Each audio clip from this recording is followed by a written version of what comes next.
Hare Krishna, Krishna Krishna, Hare Hare, Hare Ram, Hare Ram, Ram Ram, Hare Hare, Hare Krishna, Hare Krishna, Krishna Krishna, Hare Hare, Hare Rama, Hare Rama, Ram Ram, Hare Hare, Hare Krishna, Hare Krishna, Krishna Krishna, Hare Hare, Hare Ram, Hare Rama, Ram Ram, Hare Hare. Shri Krishna Chaitanya Prabhu Nityananda, Shri Advaita Gadadhar Shivasadi Gaur Bhakta Vrinda, Rupa Sanatana Bhatt Raghunatha, Shri Jiva Gopal Bhatt Das Raghunath, एही छै गोसाई कौरी चरण वंदन, यहाँ हैते विघ्नाशे अभीष्ट पुरन, अभीष्ट पुरन, अभीष्ट पुरन। राधे श्याम जी, आप सबका स्वागत है नरोत्तम प्रार्थना के अगले सेशन में, जिसमें हम आज 16वां पद कर रहे हैं और ये भी पिछली बार से कनेक्टेड ही है जो हमने पिछली बार पढ़ा था। एक बार इसका गायन कर लेते हैं। छोटा सा पद है, 2 ही इसके अंतरे हैं। हरि हरि बड़ शैल मर में रहिल,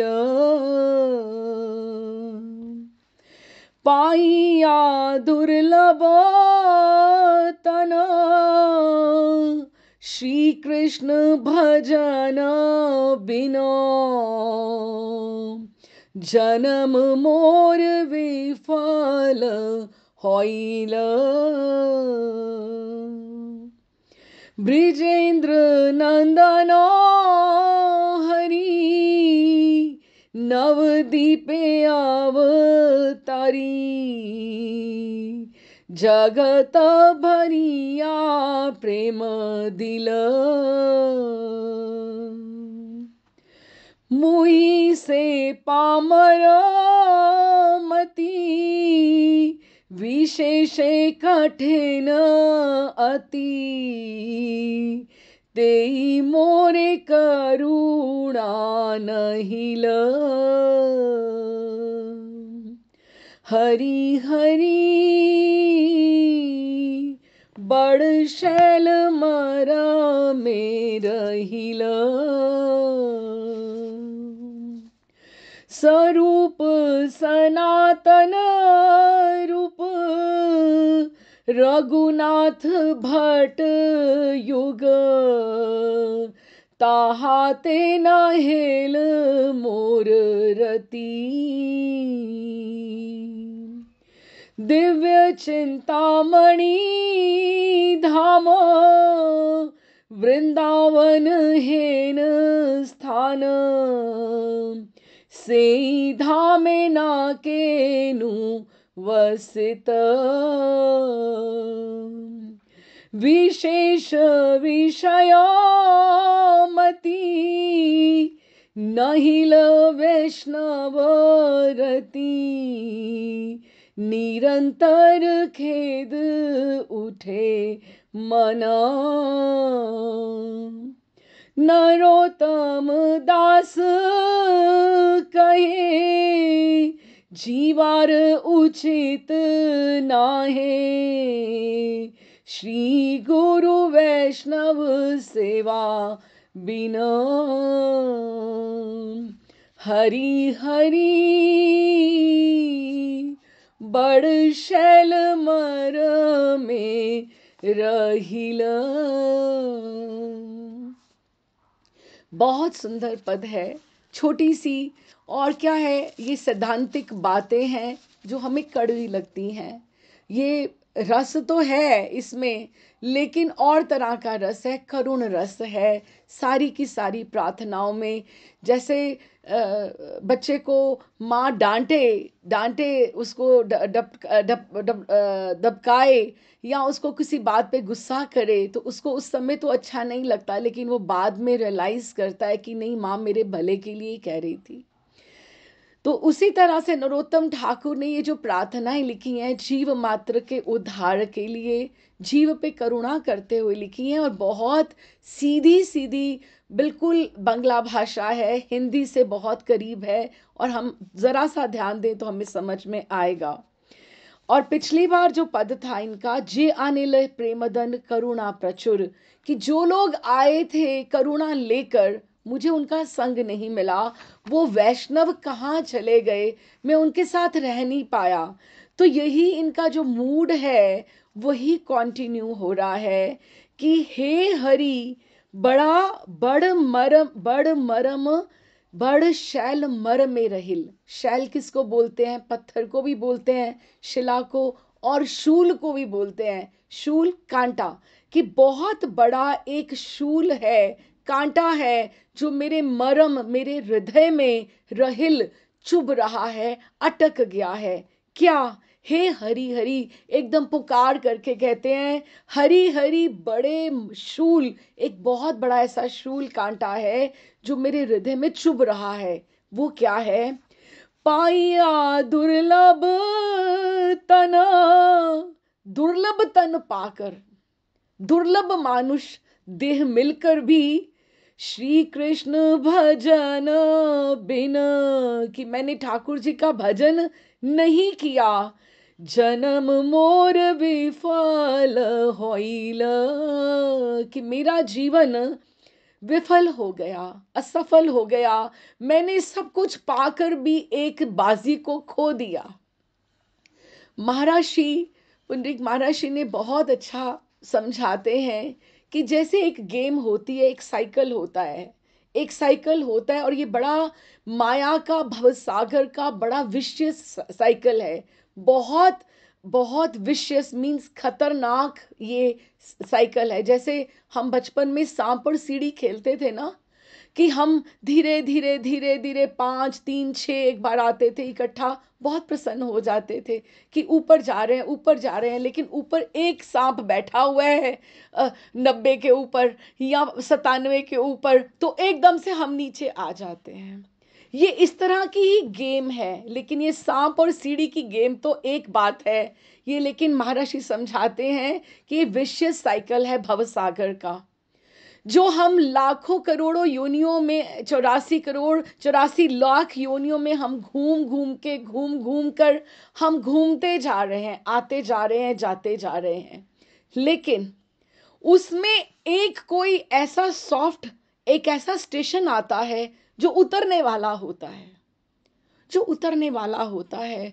अगर हम उसको ग्रैब नहीं करेंगे, मिस नहीं करेंगे, तो अगली गेम शुरू हो जाएगी। फिर रुककर हमें वेट करनी पड़ेगी, वो स्टेशन कब आएगा, वो माइलस्टोन कब आएगा। और इतने बड़े ईष्ट, इतने बड़े गुरु की कृपा और मनुष्य जीवन, हम किसी और योनि में नहीं हैं, मनुष्य जीवन में है।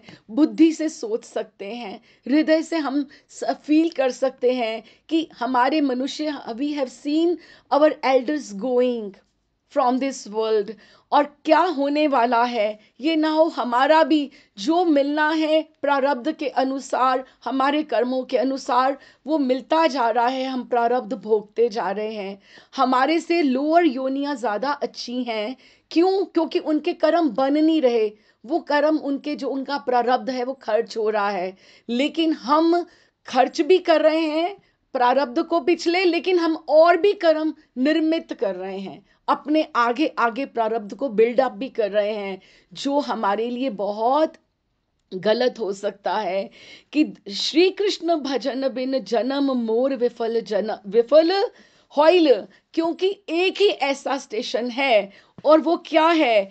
मनुष्य जीवन में अगर आपको संत समागम हो जाए, आपको गुरु कृपा हो जाए, संत कृपा हो जाए, किसी की गुरु की दृष्टि में आप चढ़ जाओ, वो आपका ट्रेन से उतरने का वो स्टेशन है जिससे आप ये विशियस साइकिल को आप तोड़ सकते हो।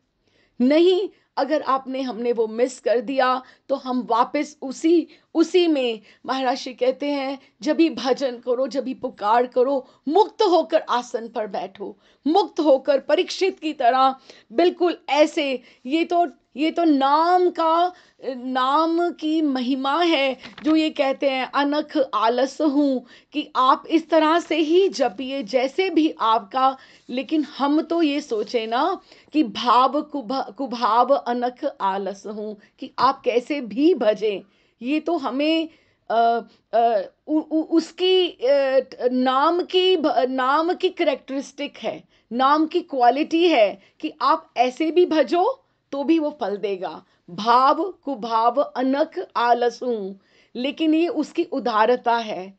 लेकिन हम उसको उदारता का हम डिसएडवांटेज तो ना लें। हम क्या उसके बारे में सोचते हैं, हम नाम को उतना महत्व तो ना दें।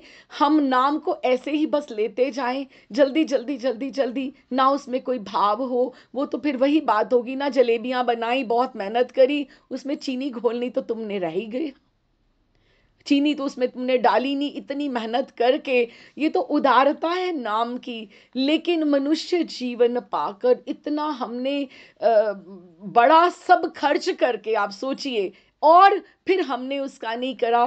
कहते ये जो है, ये मेरे हृदय में ये बात गड़ गई है कि मोर जन्म विफल होइए। कि ये भी एक बड़ा कांटा मेरे दिल में छुपा हुआ है, कि मानव देह पाकर की भी मैं कृष्ण भजन के बिना मेरा ये जन्म विफल हो गया। हर हर शास्त्र में लिखा है, श्रीमद् भागवतम में लिखा है, दुर्लभो मानुषो देहो देहिना क्षण भंगुर। क्षण भंगुर होने पर भी ये सबसे बड़ी इस मनुष्य देह का एडवांटेज हमें क्या है? वो ये कि परमार्थ प्रद, कि हम केवल और केवल, हमने मीरा के चरित्र में भी पढ़ा था, मीरा चरितगान जब हमने मीरा के गिरधर करा तो हमने यही पढ़ा, बाकी सब प्रारब्ध के अधिकार में है, केवल और केवल ठाकुर की प्राप्ति हमारे अधिकार में है, हमारे प्रयास में है। अब हमें ये सोचना है कि हम उसमें कितना प्रयास लगाते हैं।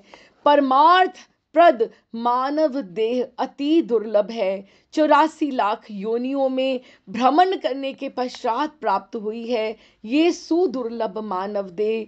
बुद्धिमान व्यक्ति को ये चाहिए कि वो और विलंब ना करे, और देर ना करे कि ये स्टेशन हाथ से निकल जाए, वे गोविंद का भजन करे। श्री कृष्ण ने अपने मुख से अपने प्रिय भक्त उद्धव जी को भी यही कहा है, लब्धा सुदुर्लभ मिधम बहु संभवान्ते मानुष मर्थम धी नित्य महपी धीरा। कि ये जो देह है कितनी सुदुर्लभ है, मनुष्य की जो देह है। अर्थात बुद्धिमान व्यक्ति को चाहिए कि वे बहुत जन्मों के पश्चात ये सुदुर्लभ और परमार्थ प्रद अनित्य मनुष्य देह पाकर, और समझ समय खोए के बिना मरणशील, क्योंकि इसने मर जाना है, कुछ पता नहीं है। परीक्षित को तो फिर भी पता था कि वो 7 दिन में ही मरने वाला, उससे पहले नहीं जाने वाला। हमें तो ये भी नहीं पता है। तो अपने परम इस देह के पतन से पहले ही परम मंगल के लिए यत्न करे। अर्थात क्या यत्न करे? गोविंद नाम का भजन, गोविंद का भजन करे। विषय भोग सर्वत्र वो तो पशु आदि जन्मों में भी मिल जाएंगे, किंतु मानव जो जन्म है इस देह में ही परमार्थ, ये परम अर्थ की प्राप्ति, परमार्थ परम अर्थ, ये जो परम अर्थ है, ये जो पैसा है वो अर्थ नहीं है, ये परम अर्थ है। उसकी प्राप्ति की संभावना केवल और केवल मनुष्य देह में भी है, देह में ही है। ये देव दुर्लभ मानव देह पाकर भी जो गोविंद भजन नहीं करता, वे पशुवत घर के अंधे कुएं में गिरे पड़े हुए हैं।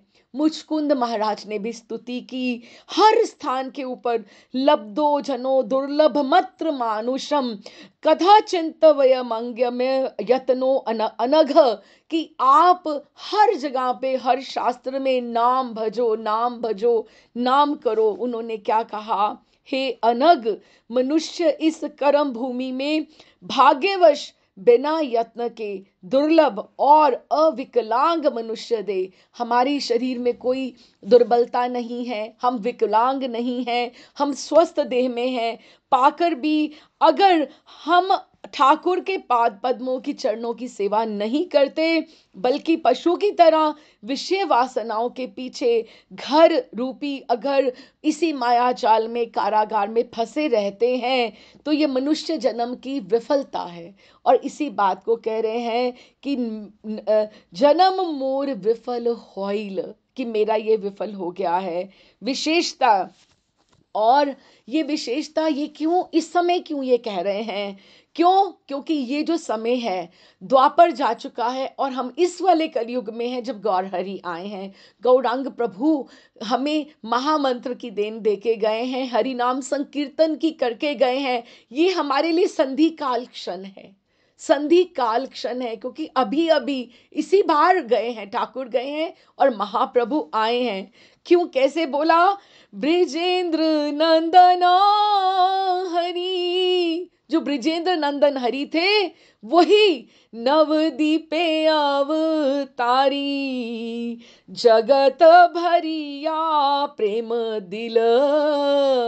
उन्होंने अपनी करुणा से पूरा का पूरा उन्होंने करुणा अपनी महामंत्र की, नाम की, अपने प्रेम ब्रिज प्रेम रस की हमें ग्रंथ दिखाई दे रहे हैं। अभी यमुना जी दिखाई दे रही हैं, गोवर्धन जी के दर्शन हो रहे हैं। ये उनकी करुणा है जो गोस्वामियों ने प्रकट की है।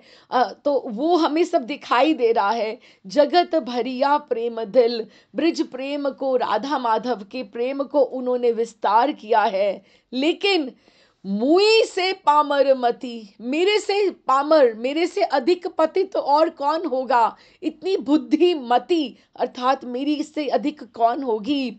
विशेष कठिन अति, लगता है मैंने बहुत अधिक कोई कठिन पाप किए हुए हैं कि मेरी बुद्धि में ये बात घुस ही नहीं रही है कि स्टेशन आने वाला है। मैं जल्दी से नाम करके, मुझे जैसे ही मिलेगा वो स्टेशन, मैंने वहां पे, और स्टेशन क्या है, गुरु कृपा, गुरु प्रदत्त नाम दीक्षा जो आपको मिली है उसका भजन, मुझे उतरना है, मुझे अगली योनि में नहीं जाना, नहीं तो मैं फिर वापस से इसी में घूमता रहूंगा। तेई मोर करुणा नहिल, तभी मेरे ऊपर करुणा नहीं ना हो रही। क्यों नहीं हो रही? क्योंकि मेरी विशेष प्रारब्ध है, मेरा कठिन प्रारब्ध है। यही वो बार बार इसी बात को दोहरा रहे हैं कि विशेषता है, ये जो विशेष कलयुग है, ये जो कलयुग आया है ना, ये सामान्य कलयुग नहीं है, ये महाप्रभु का कलयुग, जो चैतन्य महाप्रभु का अवतार 500 साल पहले। हम सनातन गोस्वामी पाद के भी चित्र देख रहे हैं, उनके ग्रंथ देख रहे हैं, रूप गोस्वामी पाद की समाधि दर्शन कर रहे हैं। आपको नहीं पता अगले कलयुग तक ये सब रहेगा कि नहीं रहेगा, ये विशेष समय है। तो श्री कृष्ण भजन का या कृष्ण प्रेम प्राप्ति का ये महासंधि क्षण काल है। क्यों? क्योंकि ब्रिजेंद्र नंदन हरि नवदीपे अवतारी, उन्होंने ही जगत में सब ये पसार लिया है, वृंदावन का प्रेम भरा है। क्योंकि ब्रिजेंद्र नंदन राधा भाव कांति लेकर गौरांग रूप में नवदीप में अवतरण हुए हैं। उनके अवतरण का मुख्य हेतु राधा भाव से अपना आस्वादन जगत भर को देना ही सबसे बड़ा, विश्व को प्रेम दान देना ही सबसे बड़ा उनका उनका लक्ष्य है। रामानंद राय ने महाप्रभु से कहा, राधिकार भाव कांति कौरी अंगीकार। राधिका के भाव की कांति अंगीकार करके कौन आया है? निज रस आस्वादिते, अपने रस का आस्वादन करने के लिए करियाछी अवतार। चैतन्य महाप्रभु ब्रजेंद्र नंदन ही चैतन्य महाप्रभु बन के आए हैं, ऐसा चैतन्य चरितामृत में कृष्णदास कविराज ने लिखा है। और जगत भरिया, और जगत में बांट दिया है, कितने लोगों को दे दिया है। आप सबको कोई चीज मिल रही हो तो आप हाथ अपना घड़ा उल्टा करके बैठे रहोगे क्या? हमें जो बारिश हो रही है, हमें रस वर्षण हो रहा है, हमें अपना घड़ा सीधा करके उसमें वो रस को भर लेना चाहिए। हमें अपने आप को, अपने हाथ ही नहीं पसारेंगे, हम यूं करके बैठ जाएंगे तो हम कैसे वो रस को भरेंगे? वो तो बांटने ही आए हैं, वो तो लुटा के चले जाएंगे। हमारे ऊपर ही है कि वो हम स्टेशन मिस ना कर दें कहीं। प्रभु के प्रभु के प्रेम उस बाढ़ में पूरा विश्व डूब गया। कौन नहीं था? जगाई मधाई, किसी को झारी खंड के हाथी, सिंह, व्याघ्र, सबको उन्होंने नृत्य करवा दिया। हरि बोल ध्वनि से ठाकुर महाशय वो महा दीनता में ये सब बात हमें कह रहे हैं, हमें भलाई के लिए कह रहे हैं। मुई से पामर मति, कि मैं अति पाप आत्मा या नीच मति हूं, वो ऐसे नहीं है। वो इटर्नल, वो परिकर हैं, सिद्ध चंपक मंजरी हैं। और वो क्या कह रहे हैं? विशेषता मेरा कोई अपराध के कारण मेरा जो चित्त है पाषाण तुल्य, वो कठोर हो गया है, इसीलिए मेरे प्रति ठाकुर जी की करुणा की धारा नहीं बरस रही, मेरी आंखों में आंसू नहीं आ रहे ठाकुर के लिए, मुझे शूल ये चुभ रहा है क्योंकि मेरे अपराध इतना गुरुत्व है, मेरे इतना कठिन है। ऐसे करुणा में महाप्रभु, और उनकी करुणा से मैं वंचित हो रहा हूं। वे ही सही माने, ये जो मनुष्य जो महाप्रभु को नहीं समझ रहा, उनकी करुणा का आस्वादन नहीं कर रहा, उससे बड़ा भाग्य विडंबित कोई मानव नहीं हो सकता। वो भाग्यहीन है। श्रील प्रबोधानंद सरस्वती पाद ने भी करुणा से भर के जीव मात्र के लिए लिखा। कहते हैं, हे गोपीनाथ, श्री कृष्ण इस विशेष कलयुग में ब्रिज का उज्जवल रसमय, उज्जवल प्रेम माधुर्य रस लेकर आए। प्रेम माधुरी जगजन को प्रदान करने के लिए गौरांग रूप में अवरीभूत हुए हैं। लेकिन उनकी करुणा के साथ जो परिचय ही नहीं प्राप्त करना चाह रहा, उसके जितना मर्जी बड़ा कुल हो उसको धिक्कार है, उसके यश को धिक्कार है। ये प्रबोधानंद सरस्वती पाद कह रहे हैं, उसके यश को धिक्कार है, उसकी पढ़ाई, उसकी अध्ययन को धिक्कार है, उसके सुंदर रूप, नवीन उम्र, उसका जितना मर्जी ऐश्वर्य हो, जितना मर्जी उसका सन्यास आश्रम, उसको शत शत धिक्कार है। जिसने ठाकुर जी की करुणा के सागर, उनकी करुणा के सागर में डुबकी नहीं लगाई, उसका आस्वादन नहीं किया, उसको धिक्कार है। ये उन्होंने पहले अंतरे में बताया कि ये जो शूल है ये मेरे हृदय में चुभ ही रहा है। तो अगले में कहते हैं, स्वरूप सनातन रूप रघुनाथ भट्ट युग, ताहाते ना हिल मोर रति। ये जो अनन्य पार्षद आए थे, कौन कौन? स्वरूप दामोदर, सनातन, रूप, रघुनाथ और भट्ट युग। भट्ट युग कौन हुए? गोपाल भट्ट जी और रघुनाथ भट्ट जी। उनमें मेरी रति ही नहीं हुई, मैंने उनके ग्रंथों का आस्वादन ही नहीं किया, मैंने नहीं किया। वो जीव मात्र के लिए संदेश दे रहे हैं, हमें उनके लिए नहीं ऐसा सोचना है, वो तो सिद्ध है। और क्या बोल रहे हैं? ठाकुर महाशय ने कहा कि ये जो प्रेम में पार्षद गण, ये जो धराधाम पर आए थे, उनके चरणों में अगर मेरी थोड़ी भी रति हो जाती, प्रेम हो जाता, प्रेम हो जाना अर्थात क्या? उनका मैं संग करता। संग कैसे करता? उनकी वाणी का, उनके चरित्रों का गान करता, उनकी मैं ग्रंथों का आस्वादन करना। अगर हम किसी के ग्रंथों का आस्वादन करते हैं, इसका अर्थ ये है कि हम उसका संग कर रहे हैं, उसके वो जो बोल रहे हैं हम उसको सुनते हैं तो हम उनका संग कर रहे हैं, एसोसिएशन हम उनकी ले रहे हैं। तो लेकिन मुझे इतना भी नहीं आया, हाय मेरी रति मति उनके चरणों में ही नहीं हुई, तो ये तो मेरा बहुत बहुत बड़ा दुर्भाग्य है। अर्थात जब तक गौर भक्तों के दर्शन नहीं होते, गौर गोस्वामियों के दर्शन नहीं होते, उनकी कृपा प्राप्त नहीं होती, ज्ञानी योगियों योग मार्ग कर्म कांड हम ये कर लें वो कर लें, अनन्यता नहीं आ सकती, हम इधर उधर भटकते रहेंगे। लेकिन जब एक बार गौर भक्ति कि आपको कृपा होनी शुरू हो जाती है, आपको सारे काम तुच्छाति तुच्छ प्रतीत होने लग पड़ते हैं। आपका हृदय जो है प्रेमा अमृत आस्वादन के लिए आपके प्राण रोते हैं। लेकिन अगर हमारे भी प्राण नहीं रो रहे हैं तो अभी हमारी जो मति है वो विशेष कठिन है। अभी इसका अर्थात हमें गुरुत्व अपराध का एक बोध होना चाहिए कि हमारे अपराध अभी इतने बड़े हैं कि हमें रोना नहीं आ रहा, ठाकुर के पास जाने से हमारा मन नहीं हो रहा।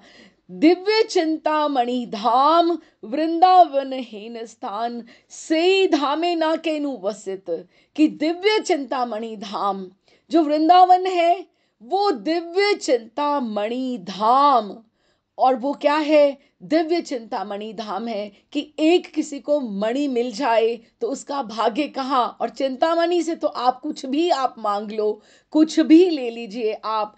तो हेन स्थान से धाम न केनु वसित, कि मैं वहां पर कुछ भी बहुत कम समय रह पाया। नरोत्तम ठाकुर को केवल आए तो वो प्रचार के लिए जीव गोस्वामी पाद की वो आज्ञा से आए हैं, जीव गोस्वामी पाद की आज्ञा से वो नाम प्रचार के लिए आए हैं। लेकिन उनको केवल ये बात मन में बहुत लगती है कि वो धाम वास नहीं कर पाए।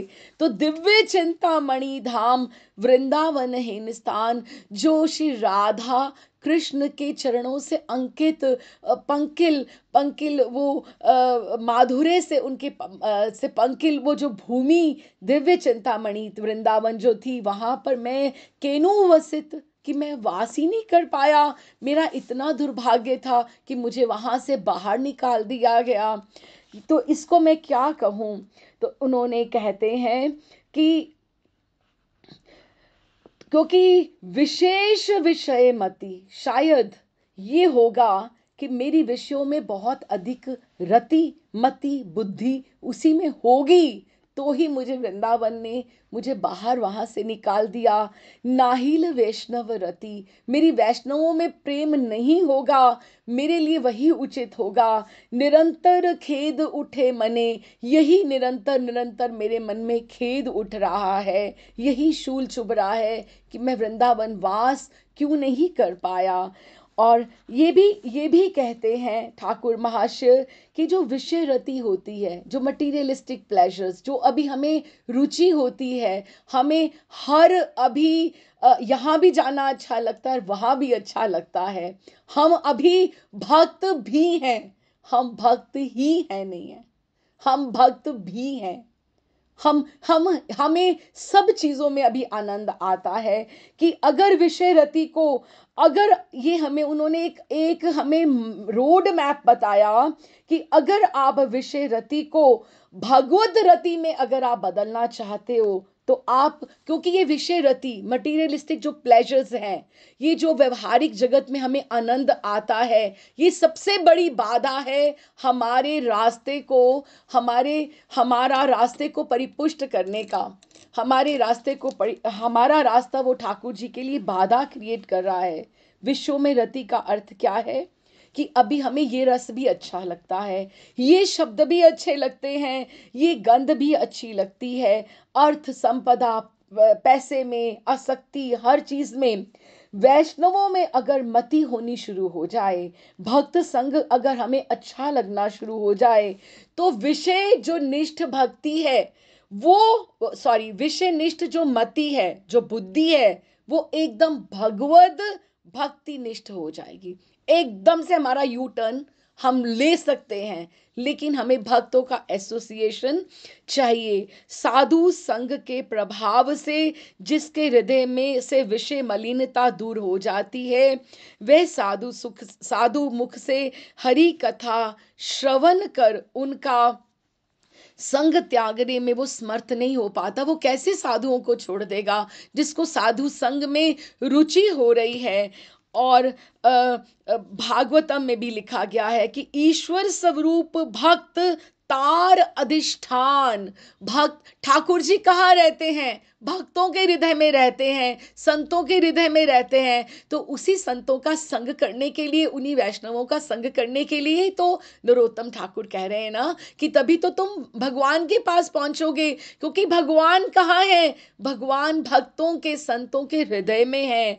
भक्तेर हृदय कृष्णेर सतत विश्राम। ठाकुर जी कहाँ रहते हैं? उनका सतत विश्राम स्थान कौन सा है? भक्तों का हृदय है। भक्तों के हृदय में श्री कृष्ण सर्वदा आनंद से वास करते हैं। और ठाकुर महाशय कहते हैं, ऐसे वैष्णवों में मेरी गति, मेरी मति ही ना हुई। मन में मेरे बहुत अधिक खेद मेरा जगता है कि मैं अब क्या करूं, कैसे करूं। नरोत्तम दास कहे, नरोत्तम दास कहे, जीवार उचित नाही। मनुष्य जीवन पाकर आपने, ये तुम्हारे लिए उचित है क्या? श्री गुरु वैष्णव सेवा बिना, तुमने वैष्णवों की सेवा नहीं की, तुमने साधुओं का संग नहीं किया, तुमने अपने गुरु की सेवा नहीं की, तो तुमने क्या किया? यही शूल, यही कांटा, यही मेरे हृदय में आ रहा है। और ये इसका भी कॉन्टिन्यूसली हम जो 4-5 सेशन से हम ये पढ़ रहे हैं, ये सारा मंगलाचरण ही चल रहा है। अभी सबका मंगलाचरण करके उन्होंने अब यहाँ पर आकर कहा है, तुम इसकी शरण लो, तुम उनकी शरण लो, तुम उनकी शरण लो। लेकिन अब उन्होंने आकर क्या बोल दिया कि तुम आश्रय लो, तुम संतों का समागम करो, तुम association, you must keep watch on your association. आप किनके साथ उठते बैठते हो? तुम्हारा संग कहाँ है? तुम्हारा खाना तुम्हारा क्या है? तुम अनिवेदित भोजन ले रहे हो? अगर तुम ले रहे हो तो वो तुम्हारे में कैसी वृत्तियों का, तुम्हारे अंदर वो क्या क्या उसकी उत्पत्ति करने जा रहा है। एक अगर हम जीवन में ये भी ले लें कि अनिवेदित भोजन हम नहीं स्वीकार करेंगे, ये भी बहुत बड़ी बात है। बहुत बड़ी बात है कि जो ठाकुर को अर्पण नहीं है उस हम भोजन को कैसे स्वीकार कर सकते हैं, जो प्रसादी नहीं है।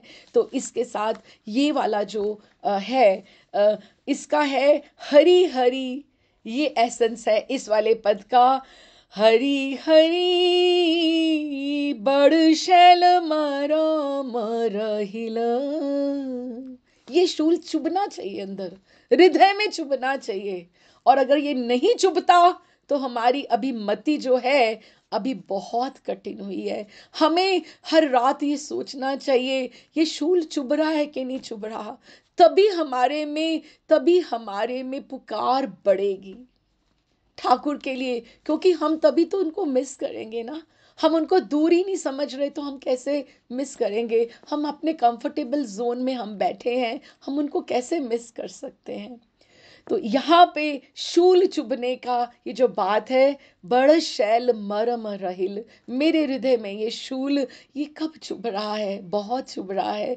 और ये विशेष साइकिल को तोड़ने का, और उसका एक ही उन्होंने उपाय बताया है, साधु संग वैष्णव संग, कि आप यही कीजिए।